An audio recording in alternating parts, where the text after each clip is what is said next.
Что имам Абу Ханифа скончался в тюрьме? Великий исламский ученый и основатель ханафитского мазхаба имам Абу Ханифа ушел из жизни в 767 году в Багдаде. Его смерть остается загадкой, но многие историки считают, что он был отравлен по приказу халифа Аль-Мансура. Абу Ханифа был человеком принципов и справедливости. Когда халиф предложил ему пост главного судьи, он отказался, ведь не хотел выносить решение в угоду власти.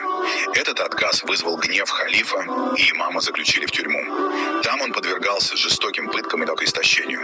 По одной версии он скончался от истязаний, по другой его заставили выпить отравленный напиток. Перед самой смертью Абу Ханифа совершил земной поклон и так и ушел из жизни в этом положении. Его похоронили в Багдаде, и со временем его могила стала местом почитания. Несмотря на мученическую смерть, его учения продолжили ученики, и ханафитский мазхаб стал самым распространенным в исламском мире.